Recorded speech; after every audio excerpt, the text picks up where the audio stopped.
Thanks so much, Tina. It's a real pleasure and an honor to be back here at Stanford. I spent a wonderful summer here in 1995, perhaps before a number of you were born. And I really do consider sort of Stanford as my alma mater. So thanks for having us.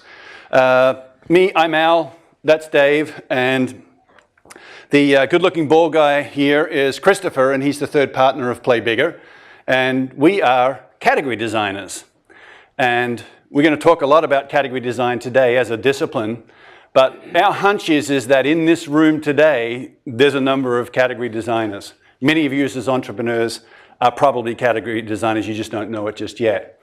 And so we want to start with sort of a simple thought, which is that essentially every product or company that we really love exists because of one thing, and that one thing is a legendary entrepreneur created a great product, a great company, and a great category all at the same time. And we call this the magic triangle. It's this thing that enduring companies really do, which is to have a product design, capability and discipline, a company design piece, and a category design piece. They're the three pillars of what we call enduring companies. And many of you are already studying a number of these particular disciplines right now, especially in the computer science faculty. So agile development is very much something that plays in the product design side of the house. Growth hacking is something that happens definitely on the company design side in the sense of sales and marketing distribution. And so you're already sort of learning capabilities in those two buckets. But we're here to talk to you about the third pillar of building an enduring company, which is called category design. And one of our favorite category designers is a fellow by the name of Clarence Birdseye. And Clarence was born in the 20s in the United States, and in his earlier years, he spent time up in the northern states. And he had this observation, which was the Eskimos would fish, they would bring the fish out of the water, drop it onto the ice water bond, flash freezes the fish, and then they would take those fish back to their homes, and they would consume those fish over a period of a week, a month, or a year. So long as it stayed frozen, when you defrosted, if you like, that fish, it was as fresh as it was when it started. So that was his insight. That was the thing that he kind of figured out. And of course, in the 20s, there wasn't the plethora of opportunity you have to have fresh foods as we do today. If you lived near a farm, you probably went to a market, and that was cool. You got fresh foods. If you didn't, you probably ate canned foods. And so Clarence kind of railed this whole point of view around fresh. And he got out and started to talk about the value of fresh foods. And if you think about it, that was the product side. That was the product design piece. He invented flash freezing. It was related to vegetables in that particular case. And he then had to convince all the trucking companies in the United States that they needed to take this frozen food from the farms, essentially, to the supermarkets. And then he also had to convince the supermarkets that they should put freezers in. And of course, we walk into the supermarkets today, and this is what we see. This is called a frozen food aisle.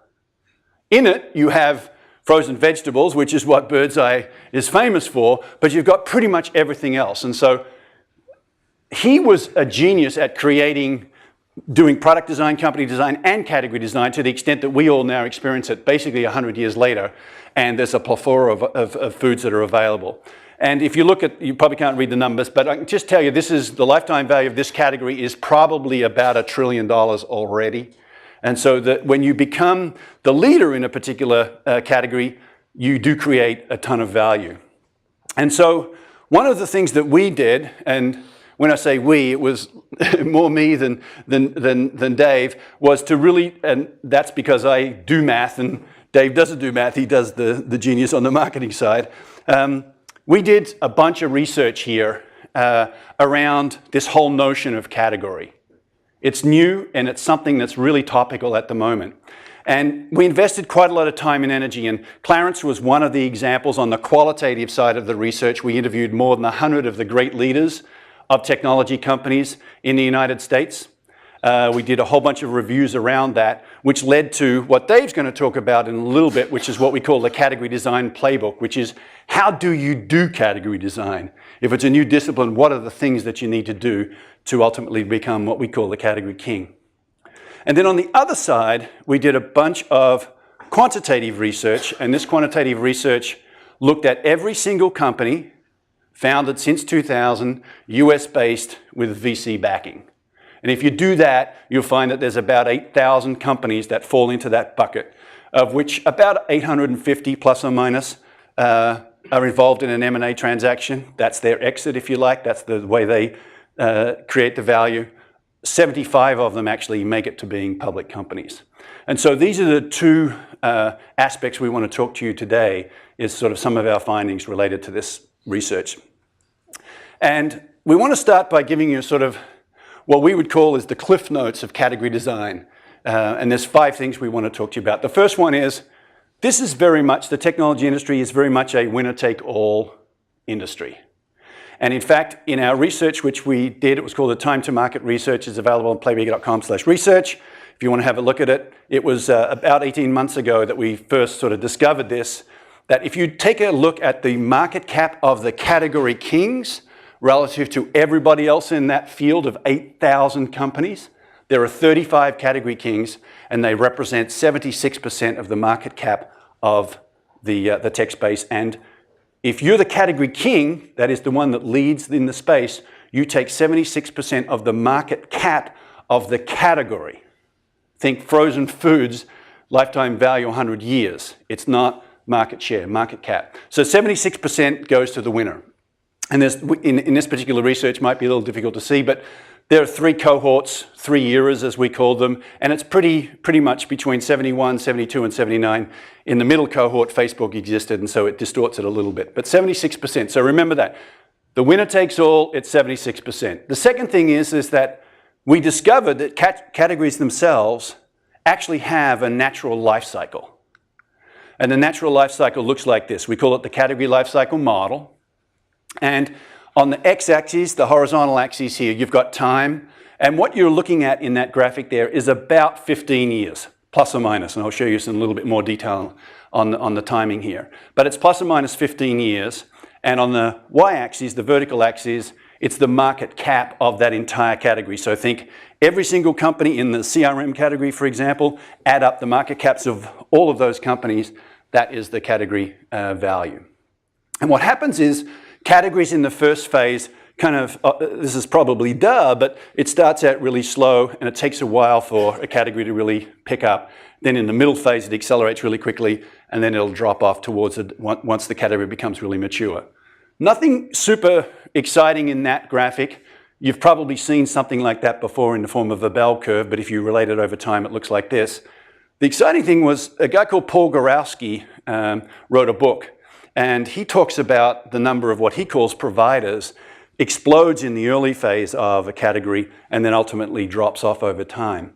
And if you think about what's happening here, it makes sense that in the early stage, lots of competition, not a lot of value in the category itself. In the middle phase, competitors are dropping off, the category is really taking off, and in the end phase, one company takes 76% of the market share. That's what we call the category life cycle model. The third thing we wanted to do was we looked at those 75 companies that did go public, and we wanted to know, was there something related to age in those public companies? And it turns out that companies that go public when they're somewhere between 6 and 10 years of age are the ones that create all of the value. This is the cohort from 2000 onwards. And we've looked back, already started to look back through to the 80s, and it seems to hold. And Harvard Business Review just ran a big study on this, actually based off of our research. It's in the latest version of the Harvard Business Review. And here's what we found. This is what we call the 610 law. And it is on the x-axis again. You've got the years, and then we've binned all of the companies into years. So all of the companies at, for example, age 7 created that amount of value in billions. And the way that we measured that was the day after they went public, we looked at what their price was, we looked at it what it is today, so the value created since public offering is what you're looking at. And so you can see that companies that go public too early pretty much crater. Companies that go public too late are kind of yawners, right? That there's nothing really happening out there. But this middle spot, this sweet spot, as we called it in the Harvard Business Review, is where all of the action is. And it started getting us to think, well, okay, so if age is the determinant, we also did something else you'll see in the Harvard Business Review, which is we tried to look at it based on the amount of money that a company had raised, and there is no correlation. So it's fascinating. There's no correlation as it relates to the amount of money you raise as a company, yet there is a relation as it relates to age. And it started us thinking about, well, what could possibly be driving that phenomenon? And it turns out that the phenomenon is when you lay these two charts over the top of each other, what you see is that the middle section, this developed phase of the category life cycle curve, is where all of the value gets created. And it makes sense. These are all of the actual companies underneath that graphic that you can see. And it makes sense. And George Lee, who's from Goldman Sachs, sat down with us one time, took a look at this. For those of you who don't know George, he's the head investment banker there, so he does this for a living. And he said, that makes complete sense. That makes complete sense. And the reason is because, public investors are looking for two things. They're looking for growth, and they're looking for margin expansion or profitability. And if you think about it, during that middle phase, what's happening? Companies are growing really fast, the category's kind of exploding, and what else is happening? Number of competitors is dropping, so pricing pressure goes off. You can then increase your prices, ultimately increase your margins. So that's why this is happening. And the final thing is, just on category science, is that categories aren't static. They tend to have these technology cliffs that companies can fall off. In this particular case, this axis at the bottom is about 35 years that you're looking at. It's the CRM category, which stands for Customer Relationship Management. It's a very well-known category in technology. And the current king of the CRM category is, right, Salesforce. But it didn't start out like that. It actually started out as contact management. You folks weren't alive when this started. Many of you weren't, at least. We used to write paper cards. They were called filofaxes. I can see some of the folks in the audience smiling already.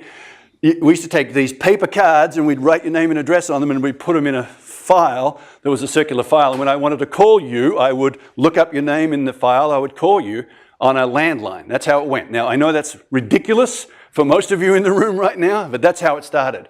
And then when the PC revolution came, what happened was a couple of companies, Act was one of them and Goldmine was the other, essentially automated your contacts. I know this doesn't sound dramatic for you folks in the room because you do it every day naturally on your iPhones, but they automated it. You then took all your filofax, put it into your PC, and they were your contacts. That was the contact management category. Relatively small, but it was the start of this journey. What then happened was people said, well, gee, if I've got my contacts in the computer, whenever I talk to somebody, why don't I just put notes associated with that so they know what's going on with my customers? And ultimately, the Salesforce automation phase of this story started to develop, and then ultimately, customer relationship management as a function took that, plus a number of other things that you had to do with your customer support, field support, all of those sorts of things, bundled it all together. A guy called Siebel, Tom Siebel, put your hands up if you heard Tom Siebel's name. All right, so he was the guy in the middle of this pot, and he drove this thing. His problem was, anyone know what Tom Siebel's problem was? I'll tell you what his problem was. They had on-premise software. It meant that the installations took a long time and were really hard to do, and actually most of them actually never even happened. So along comes this guy called Mark Benioff and says, well, hey, we're going to do all that in the cloud. And he ate their lunch completely. And so CRM in the cloud, as we think of it today, does not have on-prem software. And you may not believe this, but on-prem software was not even a term that anyone invented. You know who invented that? Mark Benioff. Why? Because that was the bad thing over there called on-prem software. Cloud software was the good thing. And that you'll find as part of the category design things that Dave's going to be talking about. That's a lot of what you've got to do. You've got to position yourself. And of course, we think there's another era of innovation coming here, which we call mobile CRM. And there's kind of an irony also here in the history of Microsoft and Apple. If you think about it, in the early 90s and the late 80s, Gates was the greatest category designer of all time. He created this PC operating system category, blew up, did an incredible job with the Wintel consortium, took over the world basically. And then he invented something called front office. There wasn't a front office until he invented it and created a set of software tools that you needed as a person, quote, in the front office. And that was called Microsoft Office. And then if you've got a front office, what else have you got? A back office. And so he created software for the back office. And this blue line represents the value that investors had in the categories that they'd developed. Gates went away and Microsoft went nine-nine. Along comes Apple, 98, the quote, second coming of Jobs. And he introduces digital music, completely revolutionizes that industry, iPhones and iPads, and you know that story. And again, the yellow line up here represents what's happened with Apple stocks still. So it shows you that when you're a great category designer, when you build product, company, and category together, you can create immense value. And if you're not creating these categories and you're not in tune with how this plays out over time, you're going to end up like the blue line. Okay, so that's the category science. I'm going to quickly take you through some brain science. This is really some really advanced stuff that's been done in this part of the world about why we make the decisions we do when we're making purchase decisions, because in the end, businesses ultimately get driven by purchase decisions or choices to use something. In the case of Facebook, it's usage. And its first thing is to know is that you might think this is not true, but it is, which is companies don't live in space. They don't live over there or down the road. They actually live here, in between your ears. They live in your mind. And we've only got certain capacity inside of this CPU up here, and so we need ways to organize all of these companies. And it's called a container, and that container is actually a category. And so, you know, my friend rang me the other day and said, hey, listen, I know there's some snow coming to Tahoe. I'm flying in from Australia. I need to get from San Francisco to Tahoe. What should I do? My answer was, go rent an SUV. What's an SUV? It's a category, right? I didn't tell him which particular type of car. I just gave him a bucket and said, go get one of those. Go ask for one of those. And categories work because it's kind of the way our brain works. We like to have a filing system. We want to put all of the different brands and products and companies into that filing system. And ultimately, it's the way people discover products and services is via this concept of a category. And categories actually manifest everywhere. You may not have thought about it like this. When you walk into a supermarket, that's what you see. What is the sign above the aisle? The category definitions. It's all of the soaps, detergents, right? So it's a way of organizing. And if you think for 1 second that this is a random assortment of products on shelves and that the store's not organized for a particular way, you're crazy. The milk's always at the back of these places, right? Why? You've got to move past all the other categories to get there because they know that's one of the things you're coming in. So categories have been an organizing principle time immemorial. And they also true in the tech space. This is a famous Luma chart for big data landscape in 2015. It makes my head hurt just looking at it. But what are those boxes? Those boxes are categories. Someone has gone through all of the companies in the big data space and said, hey, that's one of these companies, that's one of those companies. And when people start to think about, well, what do I need for my business? They start to think about, okay, I need one of those boxes. And then they'll start to choose underneath that the company. And so let's talk about what happens in our natural world today. We get more than 10,000 marketing messages every single day. We are swamped with stuff coming at us, and we're very much in an overstimulated society right now. And so you can't make a decision about any one of those boxes quickly. You just can't. And so what happens is our brain uses a shortcut system. It starts narrowing down and speeding up the way in which we make these decisions. And the research here calls them cognitive biases. Many of you have probably already heard of them. But it's not about logic. It's actually about instincts. And I want to talk to you about 3 really important biases that you should know as a category designer. And the first one is the anchoring effect. If I said to you, hey, listen, you want to buy my car? And you said, sure. And I said, well, it's $5,000. That's an anchoring statement. It's not 50, it's not 2, it's 5, and now we're negotiating on the margin.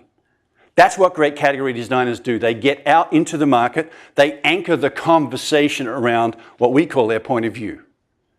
Right? The world now comes to you. It's a $5,000 thing. It's not a $50 or $1 million thing. The second thing is groupthink. You folks live in this world every day. When you turn on your social machines, what's happening? You're getting groupthink back to you. If Dave likes a certain beer or he likes a certain type of snowboard, it's more than likely I'm going to like that snowboard or that beer too, just because he's a buddy of mine and I respect him. And that's why Facebook and advertising on Facebook is going off the charts, right? Is because groupthink and the ability to influence those people in your circle is actually more powerful than anything else other than word of mouth in person. Then the final thing is, once you make a decision to purchase something, it's called choice supportive bias. Once I buy a particular brand, I end up kind of loving that brand forever. And even though it might not be better and someone markets me a better feature, I don't care. I'm in love with this thing. And so these things play a very important role as you go to market. And category designers actually use these brain shortcuts as part of the category design process to lead people to purchase decisions or usage. So it turns out, if you go back to that slide which had the 610 law, it turns out that the category growth actually is determined by how fast our brains can change. And if you peel back underneath that 610 law and you said, hey, what do the consumer companies do compared to the enterprise companies? The answer is the consumer companies are all down the six-year end of the spectrum, the enterprise companies at the 10, because it's one thing to say, hey, would you like to learn how to use Pinterest or Facebook? It's not a huge decision for you. It's an incredible capability. It's another thing if I'm the IT director of Wells Fargo and you said, hey, I've got a new computer, you want to try it out to run your system. This just takes longer. And so how quickly we can convince someone that they should use this or buy that is actually the determinant of how fast these companies grow, especially in this uncertain world. And in our belief, that's why conditioning the mind is actually your number one priority as an entrepreneur and as a CEO. This is your job. In addition to product design, yep, that's hard. You've got to get the product market fit, and there's a whole bunch of techniques you're using to do that. In addition to company design, sales, distribution, culture, and all of the other things that you need to build a great company, you also have to build a great category. Because if you don't and you're not the category king, you'll be fighting over the scraps. You'll be fighting over the 26% that's left for number 2 through number 10. So with that in mind, I'd like to invite my partner Dave up, who's going to start to talk to you about conditioning the mind and the new discipline of what we call category design. All right, thanks, Al. I'm Dave. Thank you for having us today. So, Al mentioned we have done the research and we created a playbook. And I'd say we didn't really create the playbook. This playbook is something that we have been researching and studying through our 20-year careers as operators. This playbook emerged from certainly all the research and the hundreds of companies that we've spoke with for many of the different things that we're working on, and obviously all the clients we've ever worked with. And it was we thought it'd be fun today if we could sort of unlock some of the secrets that these category kings were using to become the kings of their category in these enduring companies that we all read about. So one of the most common things when you think about these category kings and the development of categories we all enjoy today is these designers take us on a journey. And one of the things, it's kind of a trick. I think most of the time you don't hear about the king or the leader of the category until it springs on you. I mean, first time you see Pinterest, it's millions of people are using it. First time you hear about Uber, there's Uber vehicles all over the city. So you kind of hear about it late and you feel it late. But the reality, these journeys are hard. They don't happen overnight. There's teams of people working very, very hard to kind of bring what they see in their heads and turn it into a great product and a great company. And one of the companies that we did a lot of research on, we wanted to kind of unlock the kings. What happened? What's the story behind the story? And this is not our graphic, but it's a great thing. You can Google the Airbnb story. Hear what happened. And one of the big ahas for me, and I didn't realize this, is did anybody know where the air in Airbnb came from? Your mattress. Yeah, 3 of them. right? And they rented them for 80 bucks. And what else? Where'd the breakfast come from? And breakfast. Right, and they advertised 3 beds and breakfast for 80 bucks, and 3 people showed up, and that insight led to a very long path to what we now consider a brand new alternative in our life. That alternative is another thing, as Al said, another place to go, another choice when you go visit, or actually now when you go live in another city, in somebody else's home or somebody else's room. And that's Airbnb, and they created this category of private hospitality. And it started with 3 air mattresses. Long journey. So what we wanted to do is share a little bit about that journey. Again, we'll try to pull all this into the next 20 minutes, but believe me, if you're an entrepreneur and you ever walk down this path, it could take years, in some cases decades, to really see the fruits of all this labor. So when you look at categories, the one thing, again, they all have in common is they start with an insight, that aha moment. And I'm guessing many of you have already had that aha moment, and you're staying up late at night or talking to your friends, or maybe not telling any of your friends, right? You don't want them to know. And that aha moment, actually, Anne Miraco, our partner over at Floodgate, she calls that the technology or market insight. And it starts there.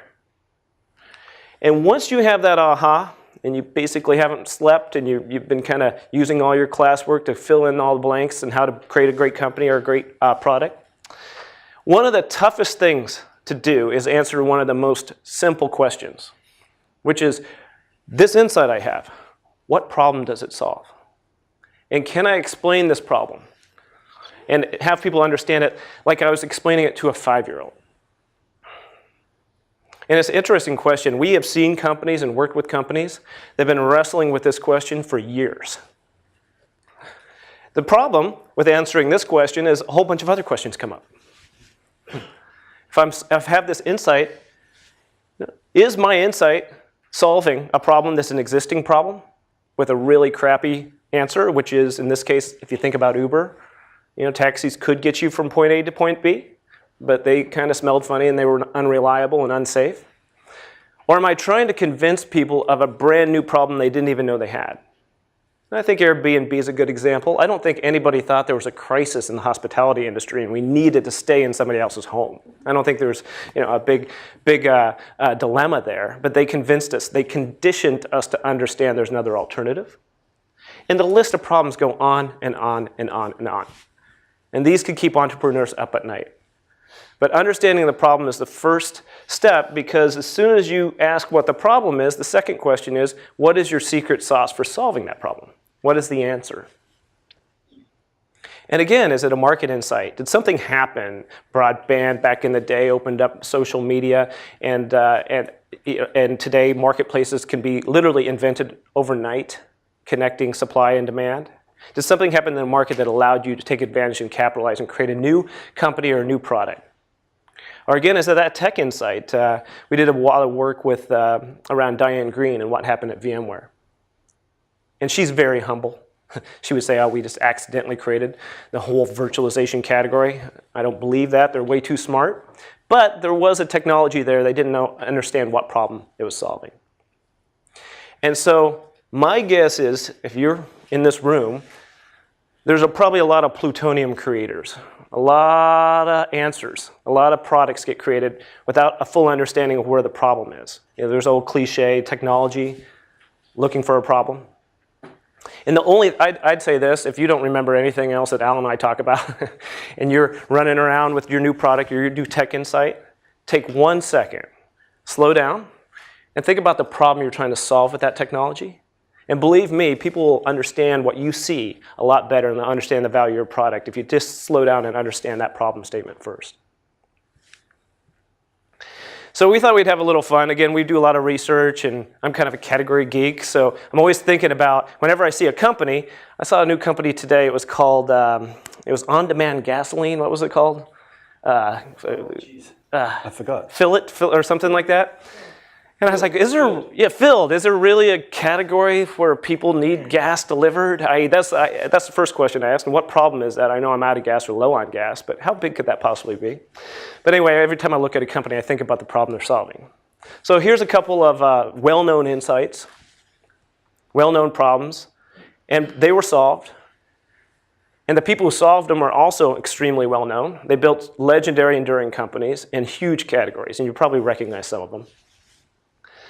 Louder guitar, that was Les Paul. Right? I want to surf in cold water longer, that was Jack O'Neill, invented the wetsuit, which turned into a lifestyle brand. I already talked about stinky taxis. The bottom one, though, here, this one sort of emerged. It was right in front of my face every time I went shopping and kind of was driving in my car, and I didn't even realize it was a problem being solved, which is just because I'm tired doesn't mean I'm thirsty. Anybody have a guess what company is behind that? 5-hour Energy. Just because I'm tired doesn't mean I'm thirsty. And if you read the story about how 5-hour Energy emerged, it was pretty classic. I'm tired. I don't want to drink coffee. I don't want to drink a giant can of yuck, right? Red Bull or nitrous-powered Gatorade or any of that crap that you don't even know what you're drinking. And in fact, I don't know what's in this 5-hour Energy either. Actually, I had one right before I stepped up here, so that explains a lot. But it's a pretty amazing product insight. But it also led to a new category. And how do you know it's a new category? One of the tells is it's not stocked next to energy drinks. It's called an energy shot. And they put it at point of sales, right before you leave Safeway, and they put it right next to the cigarettes in gas stations. It's a new category. It doesn't live next to energy drinks and Coca-Cola and coffee. A lot of insights there. I hope those questions maybe help you see the world through a different lens. But once you understand the problem and your answer, you got to think of your name, right? And one of our favorite questions to ask is, if you solve the problem that's been keeping you up at night perfectly, what category are you in? Are you a sea panda or are you a killer whale? I would rather be a killer whale. But if you think about category names, I think category naming has got a bad name. A lot of 3-letter acronyms, right? And about sections inside of press releases. Nobody even knows where they come from, random BS generators, all that kind of stuff. But there is a science and a psychology behind this name. Al mentioned the name of the game is this cognitive bias. How can you create a new space, a new drawer in the kitchen, a new file in the file server in your head to go to understand the value or what problem I'm solving with a particular product? That's what this category naming world does. It gives you a new place, an energy shot. There's a lot of intuitive work going around the name and why it's important, and it needs to be functionally intuitive for users so they know exactly how often they're going to use your product every day. It has to be functionally intuitive for budgeting, for CFOs. If it looks like something that lives in a budget, that's a good thing, if you're especially in the B2B space. But naming is a lot of art and a lot of science. And Al mentioned earlier on the CRM curves, these evolutions. And Mark Benioff is a master. He truly was. And I was around, I'm going to date myself too, when Mark Benioff and Salesforce came out and started talking about something called an ASP. And I remember I was working at Mercury Interactive, and we were making a lot of money testing failed Siebel implementations. That was our business. It was great. Siebel 7's coming. You're going to buy a lot of Mercury because you had to test that stuff, and it didn't really work that well. And Mark came out, and he didn't say, I have a better Salesforce automation tool than Tom Siebel. And if you have seen CRM, it's sort of like a funnel and a database, right? There's not a lot of depth in it. Instead, he said, I have something new. It's called an application service provider, ASP. Didn't even say cloud. It was a new delivery mechanism for software. And then he also had to do the hard, talk about Clarence Birdseye, he was out there convincing Wall Street about something called software as a service. People are going to buy software differently. Before, you had to buy software in a perpetual license, so a perpetual license to Siebel could cost you $25 million up front, US cash. Where Mark Benioff came out with Salesforce.com, and it was almost coin-operated. Put some money in, and out comes your CRM. So think about that. He went from ASP, a new delivery category, SaaS, a new model, a new revenue model, and then ultimately that led to the cloud. And we'll talk more about what Mark did to really, really stick it to all the folks in this world called on-premise, which he did invent that term. It was not called on-premise before Benioff came out and started sharing with the world a new alternative to software. And you can't talk about category design without mentioning Steve Jobs. And again, if you remember Al's chart, we saw what happened when Microsoft took their foot off the pedal and what happened when Steve came back to work. And one of the great case studies we admire is what happened when Apple, and in particular Steve Jobs, launched the iPad. And I don't know if you remember, do you remember when Microsoft had that PC tablet thing? Didn't work that well. Newtons were early, right? They were a lot of failed attempts at this kind of thing in between a phone and a computer. But when Steve Jobs launched the iPad, he stood on stage and he said, there's a new category, a new place. Something that's not a phone and something that's not a computer. And it needs to be in your life. It creates more engagement than your Mac, your computer, and it has a lot more horsepower than your phone. He put that in our heads and made it okay to buy $4 or $5 billion worth of that stuff. Right? It was not a coincidence. He didn't say, I got a brand new device and it's so much better than anything you've seen before. So you got your name, you got your problem, you got your plutonium. Now, how do you share with the world who else is participating in your category? One of the most common questions we hear, is there ever such thing as a category of one? It doesn't exist, because there's always an ecosystem. There's always a supply chain. There's always people, processes, and technologies required beyond your capabilities in your own company to fulfill the category promise, to solve the problem. No one company can solve that problem. And so a blueprint and ecosystem is a way, call it your mall map. It tells you everything inside the category you need to solve and where we fit within that answer. And one of the best examples of this was what happened, I think it was last month at F8, where Mark Zuckerberg released the new ecosystem and blueprint for Facebook in the world of social media and communications. And what this blueprint does is it has a huge psychological impact. Remember Al mentioned all those biases, anchoring effect. This is the new world, right? And he let us inside his head. We didn't have to guess where we're going anymore. He said, this is exactly where we're going. We're here now, and there's a whole bunch of new stuff in Facebook that you're going to enjoy. 5 years from now, you're going to see enhancements to all the stuff you're already enjoying today through video and messaging. And in the future, reach under your chairs and you're going to find your new virtual reality set. We're going to live in a virtual world, augmented reality.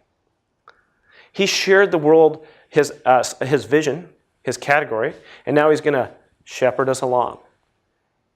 And the feeling you have when you see this is enlistment. And that's what category designers do. They enlist you in a cause.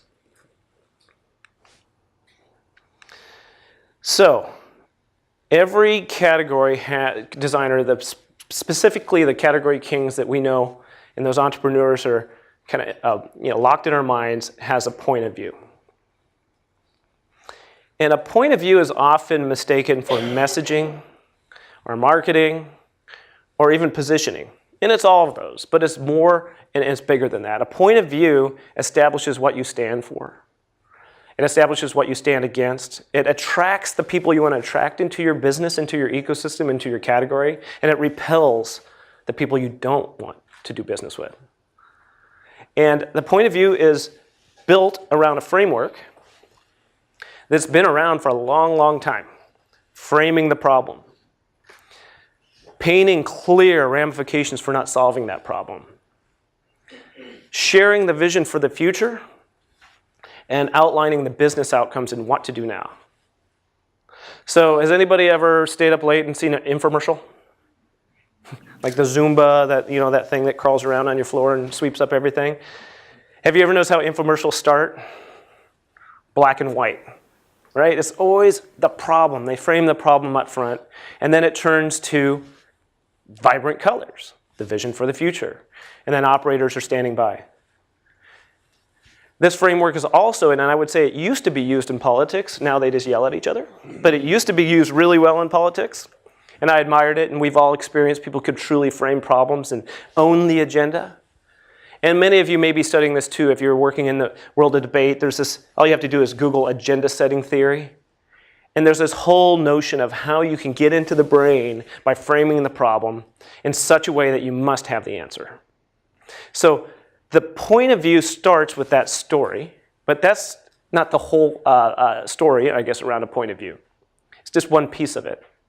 The second piece is a point of view has to make you feel a certain way. There's a famous saying, nobody will ever remember what you say, but they'll always remember how you feel. So we recognize these logos. One's Southwest Airlines, the other is United. So raise your hand if you think Southwest Airlines has a point of view. A lot of hands are up. So how do you know? Because you feel it. They like you. They don't hate you for flying with them, right? You could do things like change your flight or maybe take a bag with you and not get charged, right? They smile. You can feel welcome in their category and in their brand. They have a point of view, and you could argue whether the flights are a little bit cheaper, right? That's the better wars. They're not going to get you there any faster. But that's why they have unfair competitive advantage over companies like United. They have a point of view. It makes you feel a certain way. Apple versus Microsoft, same thing. I was in the Apple store on a Monday at 2 o'clock in the afternoon. There was still a big line up to the Genius Bar, and people looked like they were having a good time standing in line in an Apple store. And then I think it was in the Stanford Mall, and then you look right across, there's that empty Microsoft store. All those guys wearing T-shirts, kind of wondering what happened. It's different. Point of view versus better products. There's also characters, right? Larry Ellison, you can have your own opinions, but everybody knows Larry Ellison. He was an Oprah Winfrey. There's a book written about Larry Ellison that said that the title of the book was The Difference Between God and Larry Ellison. God doesn't think he's Larry Ellison. That's a famous category designer right there, right? Mark Benioff, when he started, he was nuts. He was hanging around with the Dalai Lama. Everybody thought he was nuts. There's no way you can have a no software agenda. Impossible. But yet now he's a philanthropic leader, a visionary. He brings a lot of good to this world. So these characters are part of the point of view too. And when you think about these companies, this big idea you have, these tech insights, think about the whole story that would be told about you. Because this is where Al mentioned these companies and categories live inside your head. Create a story and stick it in that head, right? Create your co-founders, your founders, the people we admire, they're all part of the same act. And of course, we mentioned this before, but the ultimate point of view that we admire the most is the no software agenda that Mark Benioff launched. It's absurd to think that you can tell the world no software when you're a software company. But it's kind of hard to compete with, especially if you're on-premise software. So the last piece we want to talk about is this notion of a lightning strike. How do you know you're involved or on the back end or in the targets of a category designer? You're going to feel it. They hit the world with something called a lightning strike. And these lightning strikes are purposely built to move the mind, to condition the mind, to set the anchors, to convince you that the purchase you made was a great position, to convince you that there's a king and you need to run towards that king and follow the crowd. It's on purpose. They target you, they hit you, and they influence every influencer around you. And every time you see a TechCrunch article, or every time you read a big profile in Fortune magazine, or you start to hear about the big buzz around these companies, I don't know if they're all doing it on purpose, but there is a fair number of these category designers are out there purposely targeting you to make you excited about their point of view, their story, their products, their tech insights.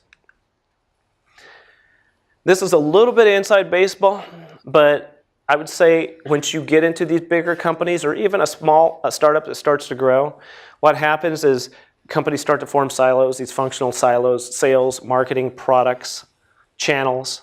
They operate independently of each other. We've all worked with those companies where the salesperson is selling something, the marketing teams are marketing something, and the CEO is saying something completely different on the earnings call. Well, lightning strikes are used by category designers to align the company for one and one campaign, one and one point of view, one visionary statement. And we see it all the time. You just might not realize these are lightning strikes, and they are. DockerCon, if you're in the app world, you know DockerCon. They're pulling everybody in. They're enlisting people to join their cause. It's almost religious. Has anybody went to one of their events? It's quite a performance they put on. A lot of respect for these guys. Virtual reality, I think Mark Zuckerberg did his best Oprah Winfrey and handed out the VR kits, and it literally forced people to see what he could see through the virtual reality kits. And then, has anybody been in San Francisco during Salesforce or Dreamforce? Right, you can't. It's not that much fun, right? Try to get a hotel.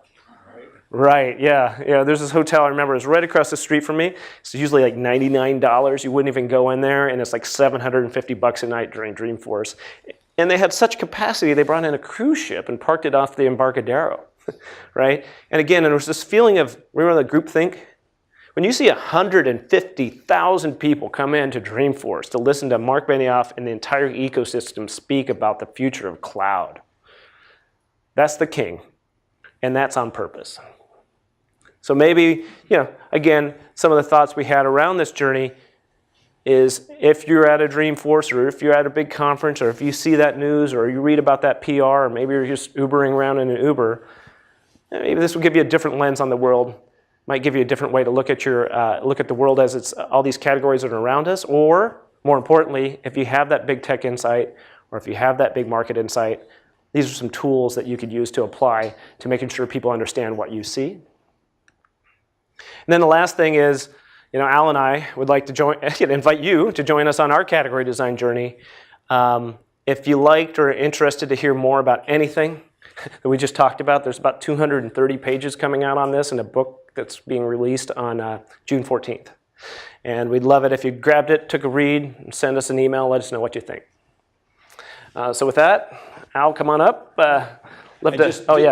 Just one thing on this. I showed you the Three Musketeers photo with me, Chris, and Dave. There's one other musketeer. His name's Kevin Maney. He's a Newsweek writer, and actually Kevin was the one who helped us write this. So on that point, let's have some questions. I bet there's some questions in this room. So put your hand up. We'll try and get a mic to you, and we'll try and repeat the questions for the folks who are looking from the web. Tina. So I'll start off. So if you are in a category, do you have to be the one who designs it in order to win it? Or can there be a category that's designed by someone else and you come in and eat their lunch? Right. A lot of examples of both, actually. We always Repeat believe, the question? Sorry. The question is, if you're in a category, do you need to be the person who designed it to win it? And our short answer is yes. If you're in an existing category, fighting for market share, market cap, and you didn't invent it, you better ask yourself who did. Somebody else created that category. But what actually happens a lot, and I don't know if you remember the earlier days of social business when companies like Jive and Yammer were coming out. They're pretty hot companies. One went public, one got acquired by Microsoft for over $1 billion. They paved the road for companies like Slack and Atlassian, who are now taking all their work and turning it into, and probably monetizing even a bigger category around whatever it ends up being called, collaboration. So there's a lot of steps in the road, this journey we talked about, but I think the most important takeaway is if you didn't design it, you should ask yourself who did, and then maybe start to look at the bigger picture and say, is the problem we're solving the full category, or is it one piece of a bigger problem? So that's how we look at it. Any other questions? What are some of the new categories that you are seeing emerge right now? What are some of the new categories you're seeing emerge right now? There's literally dozens of them. We meet with probably 40 or 50 companies each year. The one I think that's most topical, and we actually talked about this in one of the other Stanford courses, is this question of what's the front office now? And it's an incredible battle that's unfolding. You've got Dropbox in one particular case, which is, if you like, the file system. You've got Slack, which is the company that's redefining how we work as a team. Collaboration. Atlassian's another one specifically targeting the technology. We think that the front office is being redefined in front of us right now, and it's a giant battle that's happening. And some of the players are Google with all of the G Drive and the Google Docs. Microsoft obviously has 3 companies in that space, including Skype and their file sharing system. So that's one that's a really hot one. Another one as a sort of a super category is big data in and of itself. We showed you the slide with big data, for example. There's about 40 categories in that sort of super category that are unfolding right now. And the way that big data, and certainly the vertical applications of using big data, is another one. Another one we talked about in a recent newsletter is machine learning and some of the applications of machine learning. And one company that we work with, actually Stanford students who graduated last year, a company called Clear Metal, if I can say it as an American. And Clear Metal are sort of revolutionizing how shipping happens and shipping containers. And so that's a vertical application of machine learning. We've got another company in the HR space that's doing the same thing.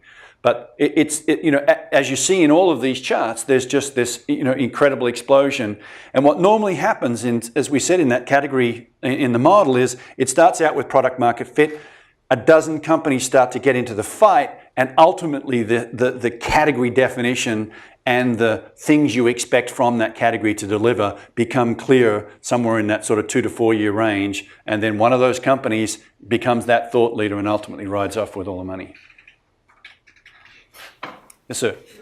Question, if you're a new company and you have some things happening, you have customers, things like that, so you would make maybe press releases to get known. Would you, from that lightning strike point of view, would you hold off on that until you had like a whole handful of them? And so the question was, if you're a young company and you're wanting to communicate to the world through press releases or whatever else, how does the lightning strike model apply to that? I think Dave's the master of that, so why don't you answer? I don't know if I'm the master. I think the answer is in the earliest stages of a company, there's a lot of work to be done to get what they call product market fit. We've probably all heard that before. And there's a lot of iterations, a lot of ideas, a lot of problems that we're testing, use cases you're testing with customers, and as well as growing your company, right? That company design happens a lot too. And I think it's very fair to let that take its due course and operate and learn, and not necessarily declare you have the answer if you don't absolutely know you have that problem pegged. You know exactly how your tech or market insight solves that problem. Because sometimes if you go out a little too early, you might set the table for somebody else. But again, you kind of go back to that balance on that triangle. That's why that triangle matters so much. So I don't know if there's a magic rule at what time, but anytime you feel like you really have seen the same use case come through and the same problem being solved with your technology, it's a pretty good indication you probably have at least cornered a thought on what to call that category and what to name it. And I just point to the company Clear Metal as an example. Yeah. These 3 guys out of a garage basically came up with this machine learning algorithm to figure out where to put shipping containers. And so that early, and they're talking to, in that particular case, an enterprise, we definitely helped them with category design and embedded it into the product and the company as it was evolving. So it is absolutely something you should be doing in the early days. It will inform how your press release sounds. It'll inform what your website looks like. In their particular case, we coined a sort of a soft toss at the category called predictive logistics. We're not quite sure if that's the right name for it just yet, but they're out evangelizing that, and if it spins from there, then we think they'll get there. Yeah. Yes, ma'am. Thank you for your talk, really insightful. So I'm curious, what kind of category do you belong to, and how did you design? Well, so the question was, what kind of category do we belong to, and how did we design it? Do you want to tell that story, Dave? That's a great question. It's right there. The category that we belong to and we're designing is category design. And there's a longer story. And it started for me 20 years ago because we always looked at solving marketing at the time problems differently through point of views and lightning strikes. But it didn't really coalesce into the full kind of discipline until the last probably 5 years. And that's where we did all the research, and we started realizing all of our gut, operator instinct, when we were athletes on the field, had a pattern. It was kind of on a sad day, it's like, wow, I do the same thing in every company I've ever worked for. On a good day is, wow, this is a play that we don't see a lot of other companies running. And so there's a pretty long story in there, but a lot of it came from our operator days, and then certainly the research, and then the 3 years it took us to get all that out of our heads and into our blueprint, in our playbook, got it codified and locked up. So I don't know what your version of that is, but that's mine. That's good. There's a bunch of other questions here. Yes, sir. How did the three of you meet? And more importantly, how did your relationship come to this three of you creating this company and being able to work together? How did the three of us meet and how did the company come together? It's a great story. So I was the CMO of a company called Macromedia. Put your hands up if you've heard of Macromedia in the audience. All right, and that's good. Well, I was the CMO at that company, and Dave and Christopher, the two other founders of Play Bigger, were actually marketing consultants to Macromedia at the time, and that's how we got to know each other. And we created this category called Rich Internet Applications. It got co-opted by pretty much every major company in the tech space out there. And we had a point of view called Experience Matters, that great experiences are great business. And if you as a designer or a developer are delivering a great experience, it's going to be a good thing for your customers. So that's how it sort of all started. We all went off in our own directions, as you know, as always happens in business. And then we then sold Macromedia to Adobe. Dave and Chris were doing something inside Mercury Interactive. Dave then spun out and was the CMO somewhere. Net of it is we came back together about over 5 years ago now, and we decided that there was a lot here that we had, you know, in our gut and intuition that needed to come out. And we had to put this, what we now call category design, we did not call it category design back then, into play. And we decided that we'd put a company together called Play Bigger, and ultimately that's how it all started.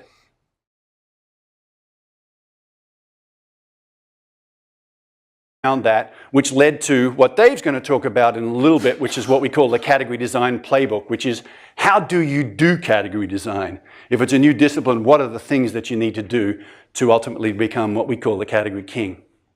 And then on the other side, we did a bunch of quantitative research, and this quantitative research looked at every single company founded since 2000, US-based with VC backing.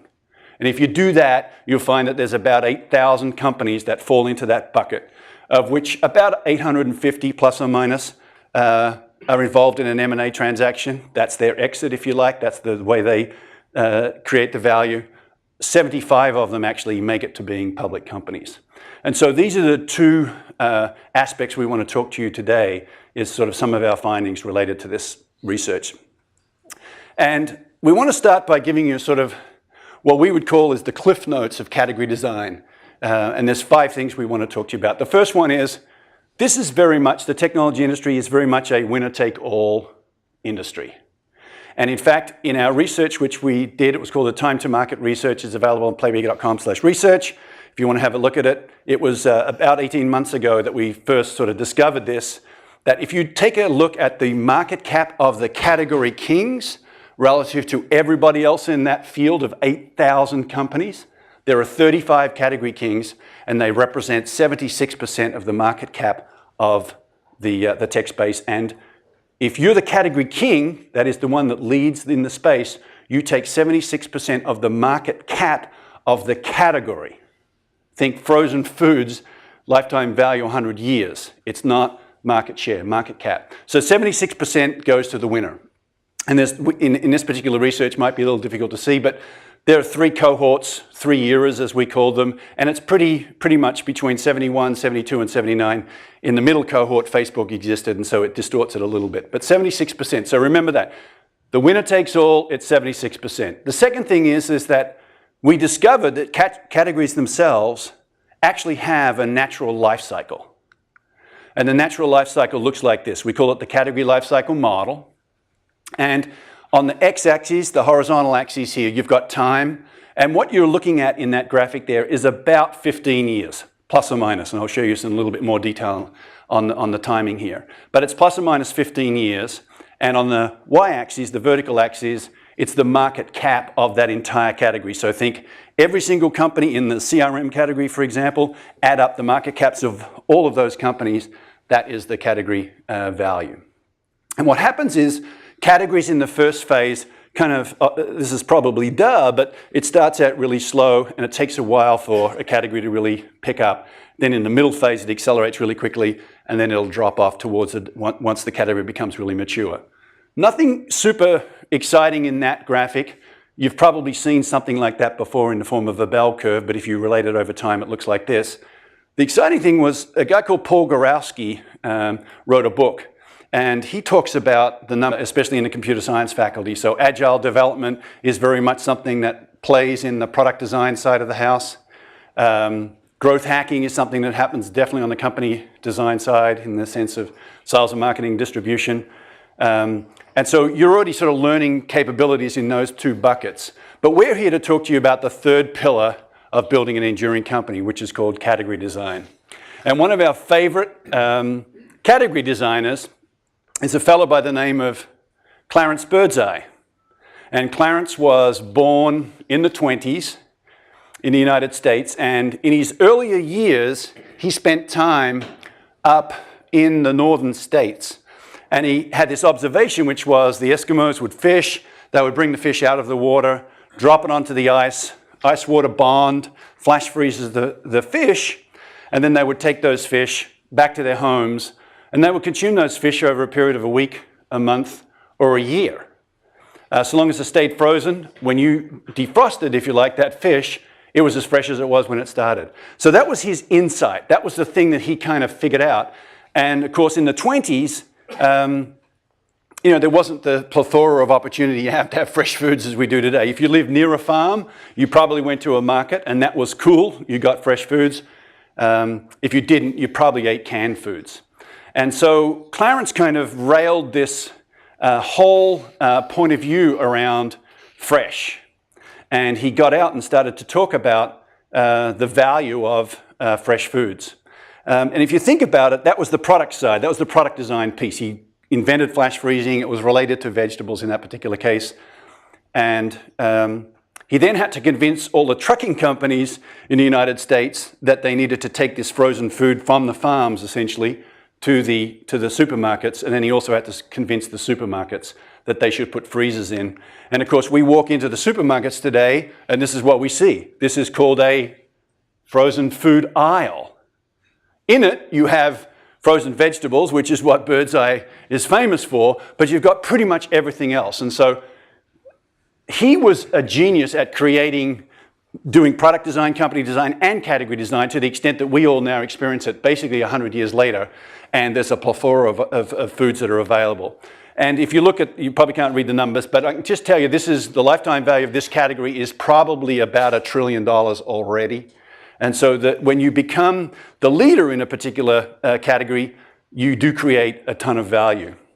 And so one of the things that we did, and when I say we, it was more me than Dave, was to really, and that's because I do math and Dave doesn't do math, he does the genius on the marketing side. We did a bunch of research here around this whole notion of category. It's new and it's something that's really topical at the moment. And we invested quite a lot of time and energy, and Clarence was one of the examples on the qualitative side of the research. We interviewed more than 100 of the great leaders of technology companies in the United States. We did a whole bunch of reviews around.